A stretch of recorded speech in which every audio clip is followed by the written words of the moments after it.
Halo, selamat datang. Pernah nggak sih Anda ada di situasi di mana Anda harus cari seseorang di kantor Jepang, tapi bingung gimana cara mendeskripsikannya? Tenang aja, di sini saya akan memandu Anda langkah demi langkah lewat cara-cara praktis untuk mendeskripsikan orang secara profesional dalam bahasa Jepang. Yuk, kita mulai. Coba bayangin skenario ini, hari pertama Anda di kantor baru di Jepang. Anda harus ketemu sama rekan kerja Anda, Kato-san.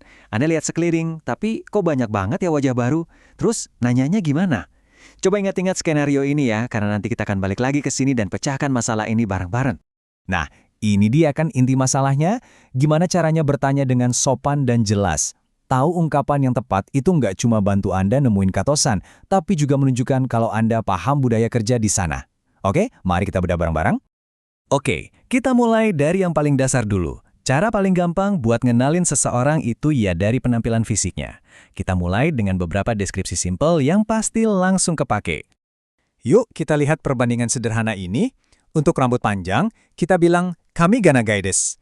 Nah, kalau untuk rambut pendek, kita pakai kamigami jikai desu. Gampang kan? Terus, gimana dengan tinggi badan? Kalau seseorang itu tinggi, Anda bisa bilang se ga takai desu. Ini juga salah satu deskripsi kunci yang berguna banget. Oke, penampilan fisik udah kita kuasain. Tapi gimana kalau ada dua orang yang rambutnya sama-sama pendek? Nah sekarang kita butuh detail tambahan. Apa yang lagi mereka lakukan? Yuk kita tambahkan lapisan yang lebih dinamis ke deskripsi kita. Alat utama kita untuk ini adalah pola kalimat teiru. Coba deh bayangin ini kayak kita lagi ngambil foto sesaat. Cepret. Nah, foto itu menangkap sebuah aksi yang lagi berlangsung, jadi kita bisa mendeskripsikannya. Konsep ini powerful banget loh. Jangan pusing dulu soal perubahannya. Ini lebih gampang dari kelihatannya kok. Cukup ikuti 3 langkah simpel ini. Pertama, ambil bentuk kamusnya. Kedua, ubah ke bentuk T. Dan ketiga, tinggal tambahin iru. Tuh kan, sekarang Anda bisa mendeskripsikan kegiatan apapun yang sedang berlangsung. Dan ini dia cara kita menghubungkannya kembali ke tujuan awal kita. Dengan menggabungkan bentuk teiru dengan kata untuk orang, yaitu hito, sekarang Anda bisa menunjuk seseorang berdasarkan apa yang lagi mereka kerjakan. Contohnya, orang yang sedang fotokopi di sana. Menarik ya? Nah, bentuk teiru yang sama ini juga bisa kita pakai untuk mendeskripsikan kondisi lain yang sedang berlangsung. Contohnya, apa yang lagi dipakai seseorang. Yuk kita lihat. Nah, ini detail yang penting banget dalam bahasa Jepang. Beda sama bahasa Indonesia yang cuma pakai kata memakai untuk semuanya, bahasa Jepang punya kata kerja yang beda-beda tergantung apa dan di mana Anda memakainya. Misalnya, kita pakai kaburimas untuk topi, tapi hakimasu untuk celana dan sepatu. Coba kita lihat yang paling umum di slide ini. Jadi kalau Anda lihat seseorang pakai kacamata, Anda akan bilang, megane o kaketeimasu. Dan untuk seseorang yang pakai topi, bilangnya, boushi o kabuteimasu. Perhatikan kan beda kata kerjanya? Ini kunci supaya terdengar lebih natural. Oke, kita udah bahas soal fakta. Tinggi, pendek, pakai kacamata. Tapi gimana soal kesan? Kadang, apalagi di kantor, kita perlu mendeskripsikan gimana seseorang itu kelihatannya, tanpa bilang itu sebagai sebuah fakta. Untuk situasi kayak gini, bahasa Jepang punya alat yang pas banget, so desu. Ini menambahkan nuansa kesopanan, menunjukkan kalau Anda cuma menyampaikan pengamatan Anda. Ini berguna banget di lingkungan kerja, biar nggak terkesan terlalu blak-blakan atau menghakimi. Coba deh, perhatikan baik-baik slide ini. Ini menyoroti perbedaan yang krusial banget. Di sebelah kiri, kita punya fakta.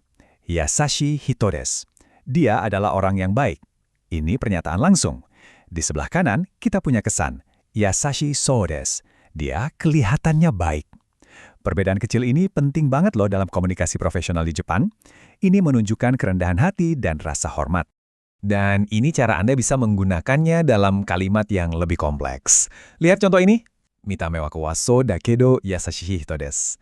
Artinya, kelihatannya sih galak, tapi dia sebenarnya orang yang baik hati. Ini nunjukin gimana Anda bisa dengan cerdas membandingkan penampilan dengan kenyataan. Oke, kita udah ngumpulin semua alat kita nih. Ciri fisik, tindakan, pakaian, dan kesan. Sekarang, ayo kita balik lagi ke hari pertama kita di kantor dan akhirnya temukan Kato-san. Ingatkan skenario ini? Dulu kita bingung mau ngomong apa, tapi sekarang kita udah siap. Langkah pertama, Anda samperin seorang rekan kerja dan bertanya dengan sopan. 加藤さんはどの人ですか? Permisi, Kato-san itu yang mana ya? Dan lihat ini, rekan Anda menjawab pakai tata bahasa teiru yang barusan kita pelajari. Asoko de kopi o shiteiru hito desu. Oh, itu orang yang lagi fotokopi di sana. Sempurna. Terakhir, Anda pastikan kalau Anda sudah paham. Dan ucapkan terima kasih. Interaksi pun selesai dengan mulus. Oke, saya paham. Terima kasih banyak. Wakarimashita. Arigatou gozaimasu. Nah, gitu caranya. Dari yang tadinya bingung, sekarang jadi jelas hanya dalam beberapa langkah. Inilah hebatnya belajar tata bahasa. Bukan sebagai aturan hafalan, tapi sebagai alat untuk memecahkan masalah di dunia nyata. Sekarang giliran Anda. Cara terbaik biar materi ini nempel adalah dengan langsung dipraktekan. Coba lihat di sekitar Anda sekarang. Gimana cara Anda mendeskripsikan seseorang di dekat Anda pakai apa yang baru aja kita pelajari? Coba aja. Anda mungkin kaget sendiri loh sama kemampuan Anda. Terima kasih sudah menyimak.